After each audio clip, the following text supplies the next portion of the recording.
Hi guys, Scarface Circle here and welcome to this week's Tottenham transfer update. Despite not signing anyone this week, it's still been a very important week for the club. we'll be explaining and I'll be talking to you why it's been an important week to the club. I'll also be talking to you about players' futures at the club.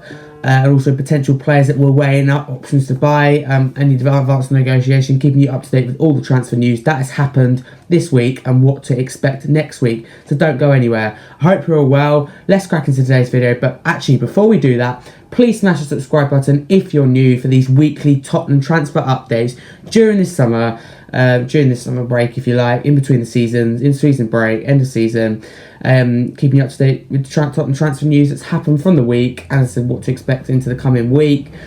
If that's not enough for you, then go follow me on Twitter, Instagram and TikTok for Tottenham transfer updates 24/7, Tottenham content 24/7, keeping you up to date with all the Tottenham transfer updates, so you never miss a beat. I do recommend you do that. So thank you very much, guys. Go check me out on all socials at Scarface Spurs Talk. Cheers, guys. Now let's crack into today's video, and just start with by saying that lots of people frustrated. Spurs fans frustrated that we haven't signed anyone this week. I can understand it's frustrating, but we signed 3 players in 2 weeks. So that was, unexpected, and I think that's why it makes not signing anyone in the week look worse. But it's still been a very, very busy week for the club. Just not a lot of, behind the scenes that not many people know about. And I think more patience is required because it's a very important week for the club. Because the club this week have been focusing on players' futures of the club, working out players' futures, whether they're going to stay, put them on loan, they're going to go permanently, working out that kind of players' futures. And also weighing up options. One option being Rafinha or Richarlison, which is an interesting battle at the moment. Weighing up options, who to go for and what positions, and also, but most importantly, that we've been focusing on is the other end of transfers, which is as important as bringing players in. It's important we offload players, and this week Tottenham have been discussing with the players about how they feel about their futures, and also with other clubs about trying to sell or loan the player, and all that kind of thing, discussing with the players' agents, that kind of thing, and this week have been focused on the likes of Joe Rodon, Giovanni Lo Celso, Tanguy Ndombele, and there's actually loads more. Harry Winks as well, with the Everton situation. So there's been a lot of players that have been focused on this week. That could potentially go out the door. Stephen Bergwijn as well. There's loads. Let me know if I missed any. It's a really, really important week, and it was vital because you've got to also focus on that other side. But yes, frustrating not signing anybody. But next week, expect to be a bit more active. Not necessarily to sign anyone, but hopefully more advanced negotiations. But it was an important week. We didn't do nothing, I promise. So this is a tweet from Fabrizio Romano a day ago, which I retweeted. Tottenham are still well informed on Richarlison. Was discussed during talks for Harry Winks with Everton. Richarlison will be open to Spurs move. It also depends on Rafinha situation. Winks talks going slow as he could be included in Richarlison talks or separate deals. So that is from Fabrizio Romano. So quick summary of that. Obviously Harry Winks wants to move on now, and he's probably the best for his career. With Everton interested. And obviously we want Richarlison. We're interested in the Richarlison, so it could be linked within one deal. But I think it's going to be very difficult because both players are valued at different prices and they're in different positions, which makes it difficult. And if that is the case, it will take a lot of negotiating and a lot of time. It won't be a quick deal at all. It won't be done next week if that is the case, or if it's separate, which I think it will be. It'll be quicker. For example, Højbjerg and Walker-Peters deal was quicker. That's why it was done fairly quickly. Yes, the big question is, do you want Rafinha or Richarlison? I done a poll on Twitter. How long ago was it now? A day ago, saying the big question is, who would you rather sign for Tottenham, Rafinha or Richarlison? 26%, rather surprisingly, only said Rafinha, and 74% said Richarlison. So far, we've had 321 votes. If you want to go submit, you got just over 4 hours left of that poll. So if you want to put your opinion, who you would rather, please do. Yeah, so let me know who would rather, Richarlison, in the comments below now, Richarlison or Rafinha. It's interesting. But here is my tweet from a day ago saying Richarlison will be open to a move to Tottenham. That's sources Fabrizio Romano. And another one saying Tottenham have now opened up talks with Everton for Richarlison. That's from L Bobble, who has nearly 35,000 followers on Twitter. Everton source. So that is my tweet from a day ago. So Richarlison is happy to come to Tottenham, put it that way, and we've now opened up talks with Everton for Richarlison. So it is looking realistic. I will keep you updated on this, but also Tottenham really interested in Rafinha. They can only have one, so it's about weighing up the options, who's going to be best. But as I said, I think in last week's Tottenham transfer update, the weekly Tottenham transfer update, I said, didn't I, a week ago, that I do think that we can get Richarlison for cheaper because Everton are in a difficult financial position. Obviously, falling way below their standards last season. They have lost more money than expected. They haven't made a big profit at all. So they are struggling financially. So they could be forced into accepting a lower bid for Richarlison. But remember, Everton want Winks, Tottenham want Richarlison, so it could be combined in the same deal. It'll be very, very difficult, but it's still a possibility. I will keep you updated on that. But yeah, another quick reminder, it was a really important week for the club. Okay, so if you're sitting there huffing and puffing, lots of people have been overreacting. I have seen on socials, lots of people have been overreacting to this. Just remember, we had a great start. But Tottenham's priorities for the remainder of the window are to get centre back and right wing back. I also think a backup striker is vital because you've got a lot of minutes next season, and Harry Kane is going to be, he doesn't often go on an injury prone season. Last season. Next, Gabriel Jesus. Here we go. Innerman. Arsenal signing Gabriel Jesus was never really on Tottenham Hotspur's radar. Jesus has scored 95 goals in 236 appearances for Manchester City and won 4 Premier League titles since arriving in England 5 years ago. Sources are Michael Bridge from Sky Sports and Paul O'Keefe, 2 separate sources there. So yeah, there you go. Never really on Tottenham's radar. So that's a quick update for you. I thought was interesting. But yeah, I do think we are missing something. It's annoying because I think Gabriel Jesus is good, but as long as we get a backup striker, I don't mind. We always say we need a backup striker, but this year we need it more than ever, and it's time to actually make sure it does happen because it's important. Whew. So next, what should we do next? Which one should we do next? Focusing still on the Rafinha and Richarlison situation. I think with Richarlison,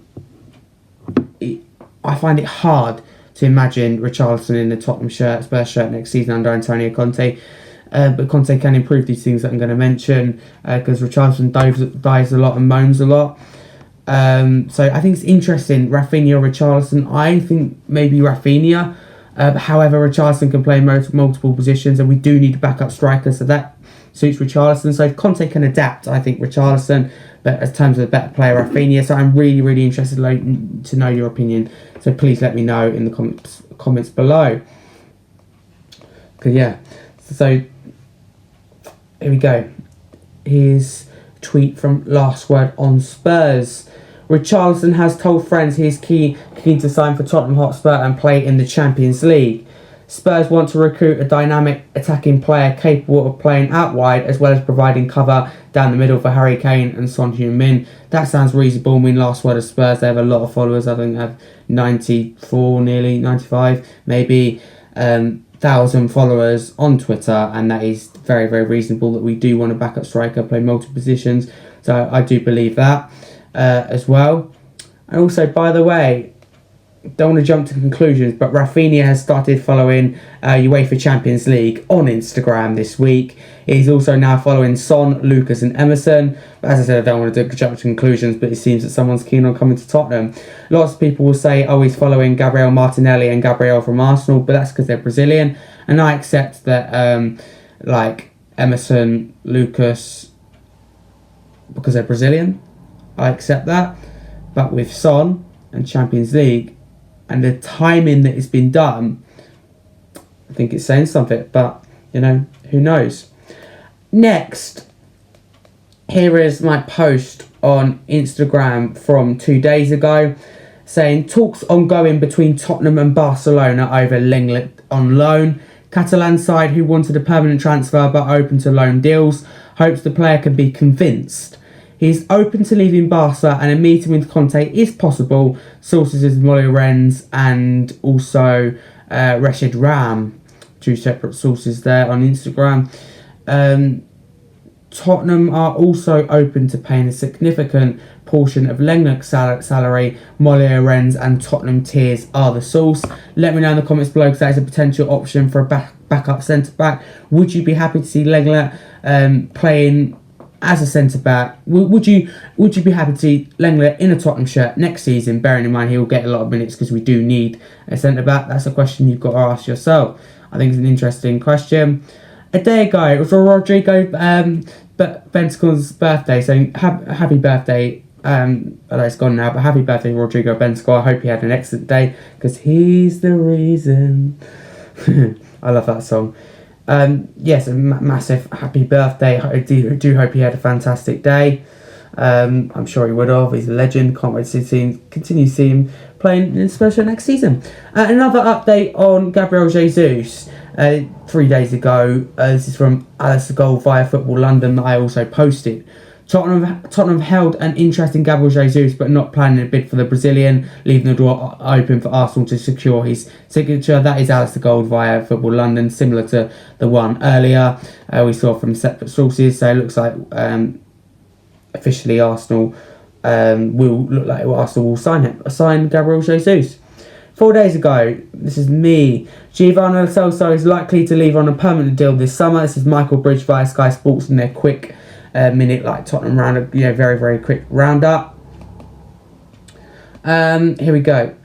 Now Harry Winks. Harry Winks' transfer from Tottenham to Everton during this summer window is understood to be very advanced. Spurs are expected to receive a fee in the region of between 20 and 25 million for the Spurs Academy breakthrough midfielder. Sources are Paul O'Keefe and also separate last word on Spurs. So there you go. Let me know your thoughts in the comments below. But as I said, I think Winks has got a lot of hate he doesn't deserve. Obviously it hasn't perhaps quite worked out for him in Spurs shirt, but he's had some fantastic moments, some fantastic years. And he's been excellent at times. I do think he has been, to be honest with you, underrated. But the hate he's got is unnecessary. I do believe it is the best for him to move on in his career. I do believe that is the best for him now. However, I will miss Winks. He's a Spurs legend, and how can you hate someone that's been at Spurs since very, very young? So I wish Winks all the best for the future, and he has my love and respect, and he's a Spurs boy through and through. Will always be a Spur. A new water bottle, by the way. The desk I walk, which I've done today. Yeah, so I just think Winks, the hate he's got is so unnecessary, and I think he's actually a good player. And if he plays in the right formation, not necessarily formation, but right style, if he plays like on a Pep Guardiola, like City were interested a couple of seasons ago, that's what he'll be perfect at in that kind of system. Possession-based football, he can control that game, and when he's come on this season, he's done what's been required. Winks has always done what's been asked from him in Spurs shirt. He's done nothing wrong. I agree at times he's done nothing special, but I don't see what he's done wrong, and I think he's worth it. He's definitely worth 20-25 million. Next, sticking with Rafinha, going back to Rafinha, should I say. This is my post on Instagram saying update on Rafinha 4 days ago now. Arsenal have now submitted a formal offer to Leeds United for Rafinha. The offer falls well short of Leeds' valuation and is expected to be rejected out of hand. Tottenham are also interested in the Brazilian, but he's not their first choice target. Sources The Athletic. And separately, Tottenham are also ready to submit an offer for Leeds United winger Rafinha, also preparing to offer 15 million plus 10 million in add-ons. And the source is Gianluigi Longani, who is by the looks of it, an Italian source. He has over 10,500 followers on Instagram and is known to be a reliable source. So there you go. That's for you. 6 days ago, I I don't think I have read this to you. Tottenham have no plan to sell Pierre-Emile Højbjerg this summer. That is Alistair Gold, which is good because obviously got a lot of minutes next season with Champions League. It is important we keep him. Next, this has been a big talk. Emerson Royale. Antonio Conte has given the green light for Emerson Royale to be sold as he wants a right wing back who is more comfortable going forward, which is understandable. However, Spurs want to recoup the 22 million they paid for the Brazilian last summer if they do sell. That is from the Times Sport, and separately last word on Spurs. I think getting a right wing back is really, really important for me. I personally think it's important. Just like playing the Champions League next season, as I said last week and the week before on the weekly Tottenham transfer update, that Levy, Paratici and Conte, I believe that they're trying to build a team that can compete, to try and win like the likes of the Champions League and likes of the Premier League. And I'm not talking next season, but they want it to be like a short-term thing, 2-3 years, hopefully keep it up. Like top four isn't, just finishing fourth isn't good enough next season. That can be seen as a bit of a failure. So we got to hit big targets. Because you've got the right managers and it's be Conte's team. That's the thing. But it is on Conte if we do miss out on top four. But I just can't. Emerson, Royale or Doherty. Choose one of them. Sell one of them. Actually, you can keep both. But as backups, neither of them are good enough to be first choice right backs for me. But the big question is Jed Spence good enough to be first choice right wing back, bearing in mind he's only young, he's played at Middlesbrough. By the way, don't get confused, Jed Spence is a Middlesbrough player. He's at Forest last season, but lots of people are saying, like when I've been doing the transfer update, it's Forest not Middlesbrough. No, I'm afraid, I understand you get confused. I just want to help clear it up. He is a Middlesbrough player who was on loan at Forest last season, but he is a Middlesbrough player and he wants to leave Middlesbrough. Chris Wilder's, subtly admitted that, so he won't be at Middlesbrough next season unless worse comes to worse. He's got Nottingham Forest at Spurs really, but yeah, he's open to a move to come to Tottenham. Direct contacts were expected this week. I think little was done, but I'll keep you updated on the progress this week because I think that's interesting. Next, saying what I said about Jed Spence. This is a tweet from Last Word of Spurs. Middlesbrough boss Chris Wilder says Jed Spence has expressed his desire to leave the club. There you go. And expects that he will sign for Tottenham Hotspur before the end of the window. Here's what he had to say. He obviously sees his future away from here and he had a brilliant last season. So there you go. That's evidence to back up what I just said. I'm not surprised, being honest with you. I'm really, really not surprised. I'm not surprised at all. Next, Tottenham Hotspur are willing to let Lucas Moura join Everton if a move for Richarlison can be agreed. Moura played 45 games for Spurs last season, scoring 6 and contributing 8 assists. His lower goal involvement since he joined the club. That's from Last Word of Spurs 18 hours ago. But I think Lucas, another player, is underrated. And I won't sell, but I don't think we should sell. But I can't see us selling Steven Bergwijn either until we've bought that winger. But if we can get a winger and a striker, two positions we need, because we need a winger, whatever you think, because like Brian Gill could go on loan. Steven Bergwijn's pretty much certain he's going to leave. Lucas Moura could leave, so you're losing 3 wingers. Probably, even if you do keep Gill or keep Moura, you're still losing Bergwijn. You need that replacement. And also backup striker is so desperate that we need, because Kane is probably going to get injured next season, but even if he doesn't, a lot of games next season with the Champions League, need a backup striker, and he also needs someone to compete with him, because if Kane eases off his game, we're in trouble. He needs someone to keep him on his toes. And that's where I do think Richarlison could be better, because he plays in both positions, to be honest with you. So that would make sense. That is all the Tottenham transfer news for now. But to expect more negotiations this week with Richarlison and Rafinha. Also, a lot more on Jed Spence. I think there'll be hopefully negotiations next week, but I will keep you updated. And I'll see you in a week's time for the weekly Tottenham transfer update. But before I go, today I done the Dare Skywalk. and it was amazing, and I highly recommend it because it's amazing. It's perfect. It's great for anyone and everyone, and it doesn't take that long to get up there, and it's really, really good, and you really enjoy it, even if you don't do the abseiling, which I didn't in the end. I would have. So yeah, thank you for this week's Tottenham transfer update. As I said at the start of the video, if you are new, please smash the subscribe button for weekly Tottenham transfer update like you've experienced here, but a more active one when we've had a more active week. But as I said, it's been a really important week, so you would know if you did follow me as well on Twitter, Instagram and TikTok. You can find out more about why it was such an important week, so please go follow me as well on Twitter, Instagram and TikTok, as I said, at Scarfy Spurs Talk, because you won't miss a beat, you won't miss a trick. How about that? Perfect. Thank you guys, and as always, come you Spurs. See you in a week's time for the weekly Tottenham transfer update. Let's hope next week we can sign some players or at least do some advanced negotiation for some players. Let's get those deals done, and because anything is possible next season if we get the transfer window right, because we've got the right managers and we're starting to shape the right team. Come on you Spurs.